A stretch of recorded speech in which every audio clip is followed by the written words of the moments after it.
अकबरुद्दीन ओवैसी बने pro tem speaker. Telangana governor ने दिलाया हलफ और तेलंगाना असेंबली इजलास हुआ शुरू। मजलिस इत्तेहादुल मुस्लिमीन के leader Akbaruddin Owaisi protem speaker के तौर पर हलफ ले लिया है। हैदराबाद के राजभवन में मुनाकिदा एक तकरीब में तेलंगाना गवर्नर डॉक्टर तमिलिसाई सौंदरराजन ने उन्हें ओहदे और राजदारी का हलफ दिलाया है। याद रहे कि अकबरुद्दीन ओवैसी को जुमा को 9 मुंतखब तेलंगाना रियासती असेंबली के पहले इजलास के लिए प्रोटेम स्पीकर मुकर्रर किया गया। तेलंगाना की तीसरी असेंबली का इजलास आज से शुरू हो रहा है। एक नोटिस जारी करते हुए रियासती मुकन्नना ने कहा कि आईन हिंद के आर्टिकल 180 की शक 1 के तहत दिए गए इख्तियारात का इस्तेमाल करते हुए तेलंगाना के गवर्नर अकबरुद्दीन ओवैसी को तेलंगाना कानून साज असेंबली के रुकन के तौर पर मुकर्रर किया है ताकि वो अपने फराइज अंजाम दे सके। हिंदुस्तान के आइन के आर्टिकल 178 के तहत एक स्पीकर प्रोटेम असेंबली की कार्रवाई उस वक्त तक चलाता है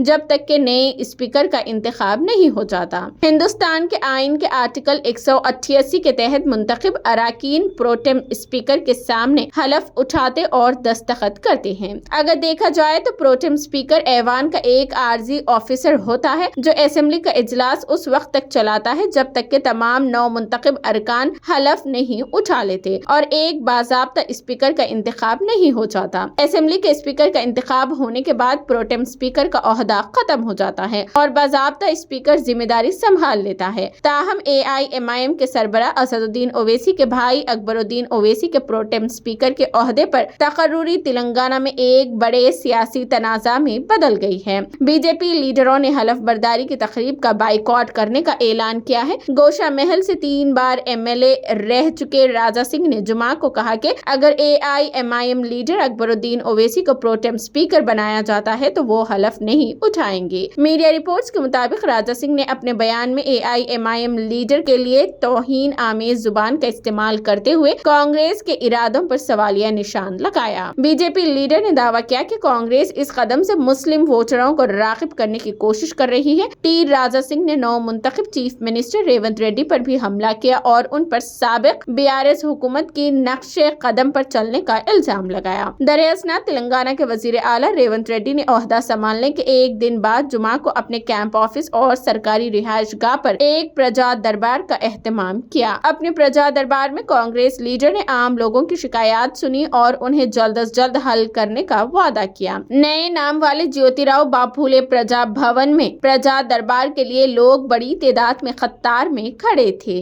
madam, may now request the Honorable Governor, Madam, to kindly administer the oath. मैं अकबरुद्दीन ओवैसी, जिसे कानून साज असेंबली का रुकन मुंतखब किया गया है, अल्लाह के नाम से हल्फ लेता हूँ कि मैं कानून की रोह से राइज दस्तूर हिंद का वफादार और फरमाबरदार रहूँगा, हिंदुस्तान के इख्तिदार आला और इसकी सालिमियत को बरकरार रखूँगा और इस फ़र्ज़ मनसबी को मुझे तफ़वीज़ किया जाने वाला है पूरी दियानतदारी से अंजाम दूँगा।